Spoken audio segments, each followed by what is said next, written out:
What's up, everyone? Welcome back to the National Predators GM mode. We're doing trade deadline this episode. I changed my trading block. I looked at a couple possible trades, but I'm not banking on anything, so don't get your hopes up, like, at all, in any way, because I'm probably not going to be making any trades whatsoever. So we're not getting any calls so far. It's going to be quiet deadline, I assume.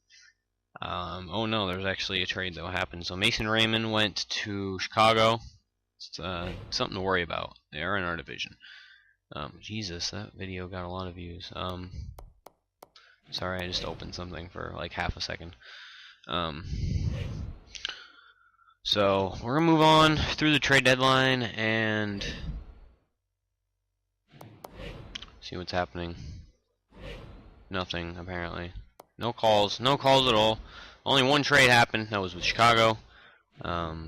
So we're just gonna ride out this team for the rest of the season. Hopefully, no one gets injured. This team is definitely gonna make a push. I don't want to do that. Oh, freaking! I was gonna. That was one of the guys I looked at was Lucic, but I didn't see how long he was injured for, so I decided against it. I was gonna trade for Milan Lucic because I felt like we needed a better scoring, like a physical and scoring presence for the penalty kill.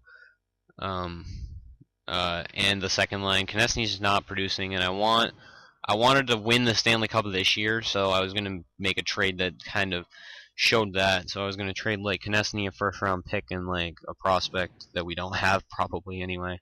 But yeah, I was going to make a Lucic trade. Since this, wow, Gugavez. Oh no, I was about to say. I was like, Gugavez is all the way down to an 80. He was an 87, but that's the wrong guy. No, I don't need Michael Gugavez. He just never gets good in anyone's GM mode, I guess. I know he didn't get good for 2BC.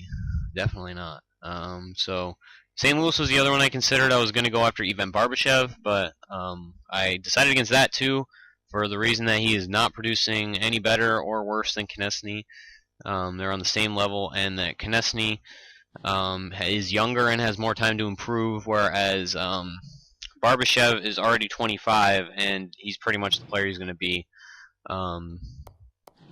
So that was my ultimate. Colin Wilson comes back to face his old team. Let's see what happens. So my ultimate thing was Barbashev is not.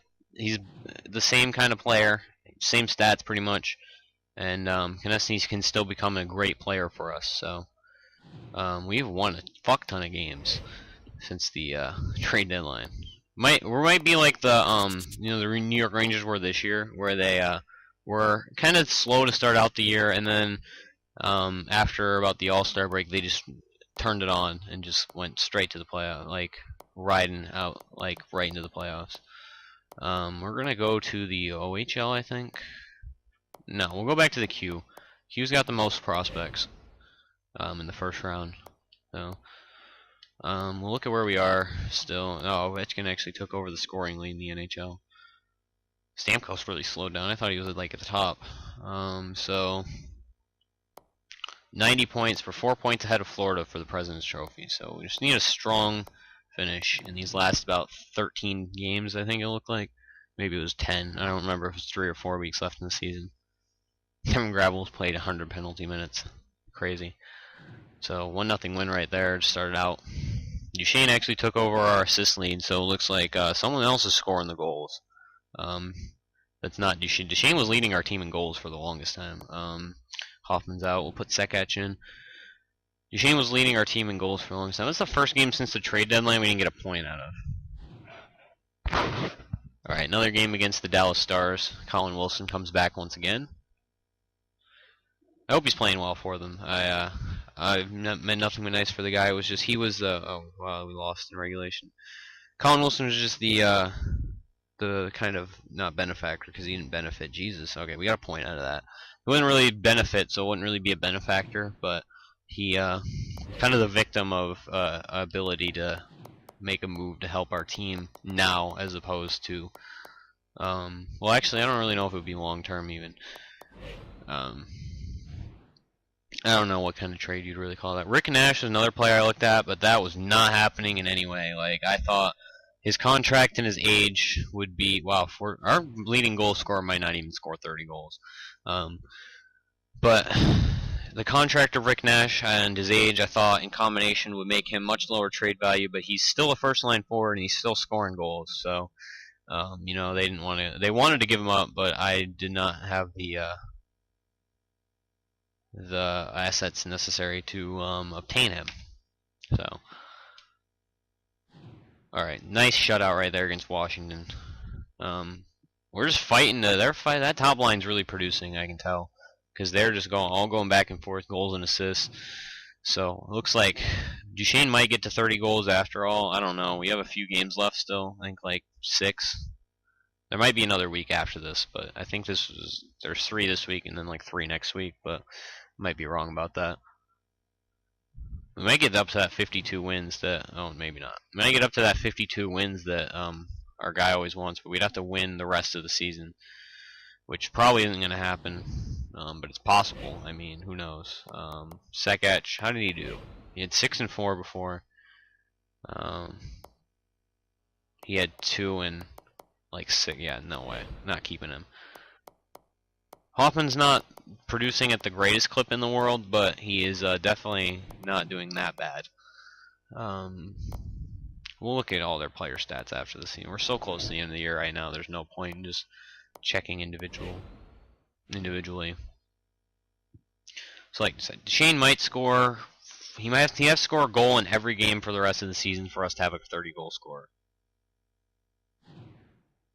Because this is the last 4 games of the season. All right, nice win right there. He didn't score a goal. Could be like Jamie Benn, just score a hat trick in the last game of the season. He did last night. That's how he won the Art Ross this year. Oh, Duchesne actually took over our assist lead too. All right, games in the division to finish out the year. Come on. Oh, we lost. Okay, so we're not going to get up to 52 games. I don't know why we lost. We lose versus Winnipeg too much. I think we only went 3-2 against them this year, and they were the worst team in the NHL, I think. So, yeah, Dallas Stars are definitely in contention for that #1 pick. Alright, so if we hadn't lost that one game against Winnipeg, we would have been the top thing. So, Shane finished with over 70 points, which is nice considering the pace that they were on for most of the year. And Varlamov actually made a push for the Vezina at the end of the year. Crazy. So we are definitely going to finish with the most can't think of the word. The best goals against. And we won the Presidents by 7 points over Florida and Boston. I don't know if there's a game left. I'm going to sim one day. Because if I don't play a playoff game, then... Okay, so there was an extra day of stuff. If I don't play a playoff game, then it won't erase my regular season stats. Oh my god, screw off. I didn't win one game. Jesus. So Stat Central. We finished very strong. I believe this is the best record we've had in this franchise so far. So, yeah, we smoked everyone at the end of the year. Definitely 3 wins more than everyone else in the entire league. So goals for, we were top 10. Goals against, we were first by a whole 15% of a goal, and it was by almost 0.3 in the top, like in the top 5 by 0.35%, like goals per game.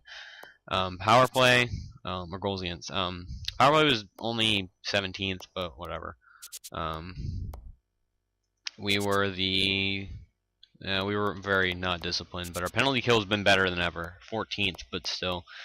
We were really good at home, and we really improved on the road, and we got points in 8 of our last 10 games. So we almost won that 52 games after being like 20-20 mid-season.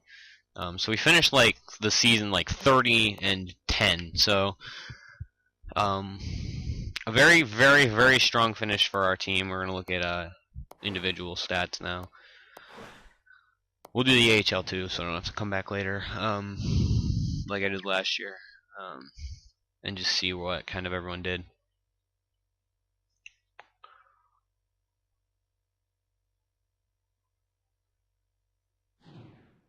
Hold on. Okay. So, Shaman and Forsberg all had pretty much 70 points. If Forsberg played those extra 4 games, he'd have 70 points. So that's a solid year. They all had actually really like very similar years, eerily similar years. They all had almost 45 assists and more than 25 goals. So It's really strange. Johnson and Kucherov both had 50 points, which is nice. Kucherov has definitely fallen off the map since a couple years ago, but whatever. Weber had 46 points. Jones had 41. Konechny finished with 39, so that he didn't really go anywhere from last year. He had the same. I actually had the exact same stats as last year, so maybe that's his potential is as a 40-point guy. Akim Nold had 37. That's nice. Hopefully he gets a little bit of improvement from that. Craig Smith actually finished the season very slow. He only had 30 points in like the last 20 games, but he definitely improved over last year. But he's back to like not the level where he scored 50 points that one year, but still a solid production level. Colin Olson had 21. Smith Pelly had 21. Hoffman only had 19. Definitely not very good. Considering his last couple years before. Maybe it was a bad trade. But Shattuck had 20 in his rookie year. That's good. Chason had 19. Sean Day had 11 goals. That's pretty nice. Edmondson had 17 points. Sekech only 8 points. Let's look at plus minus. Jamie Benn was a plus 44. Crazy. Forsberg was a plus 43. So that was definitely a great 5-on-5 scoring line toward the end of the year, and we really locked it down defensively. Locked it down. I want to see where we stand in the entire NHL in terms of plus minus. Yeah, we were plus. We actually weren't the top by a lot, but we were still the top by a good bit.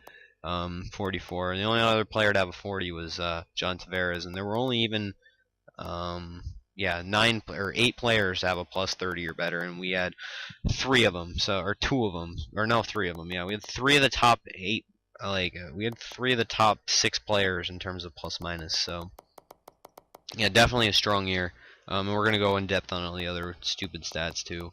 Power play goals, Kucherov. So game-winning goals, not really important. Shots was Duchesne, Benn, Kucherov, Johnson, Forsberg didn't take a whole lot of shots. Shooting percentage was Sekech, Forsberg. We had a really not great shooting year, but we got a lot of shots, so that's nice to see. Face-off percentage. Duchesne had a 58 again, so he turns in as the top face-off man on our team for like the 4th year in a row. Shattuck didn't have a very good one, but Craig Smith did. Tyler Johnson's continues to hover around there, so that's not that bad. Hits, Shea Weber with 312, Forsberg with 213. And yeah, we definitely missed that physical presence from Backus because Tom Wilson did not have 200 hits like Backus did years past, but I think his aggressiveness might be slightly lower too. No, it's 89. I don't know. Weird. So giveaways as opposed to takeaways. So we'll look at that.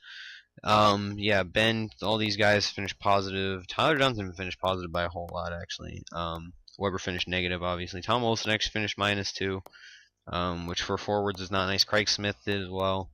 But these defensemen kept it pretty close, actually, besides Sean Day, Edmondson. Those guys are more defensive players anyway, so it's kind of expected. Minutes on ice. Weber led our team again. Actually, Sean Day was out there the most after him, which is kind of weird. And then Forsberg, obviously, is our captain. He's going to be out there for a lot. And Tyler Johnson's on both power play and penalty kill. So he's playing second line, so he's going to be out there quite a bit too. So that's that. And then goaltender-wise, so Nedved finished with the goals against under 2, but he also had a losing record. So there's that. Varlamov 224 goals against, 42, 17, and 4 with the 924 save percentage, and Nedved had a 933. They both had 4 shutouts, so that's a testament to Varlamov's strong finish to the season and Nedved's kind of cold finish to the season. But definitely a solid rookie year for him. I don't know. Let's look at the rookies overall, but I don't think he's going to be up there for that. Kind of irritates me that Konechny's not producing the way I wanted him to. Other GMOs, they got really good. Like other people's I've seen. Maybe that's because he was like it was the very beginning, but still. So rookie skaters. So Duchesne is actually really turning into our team's leader in points. Which makes that trade a little more valid than it was before when he just sucked. Like, all right, so Irwin is definitely the Calder for honor so far, but we will look. I don't know. Spencer Martin might actually get it. No, not really. Not anyone here that's very good. So if Nedved played more games and still produced, he might be up there, but I don't know why. He did not get goal support whatsoever.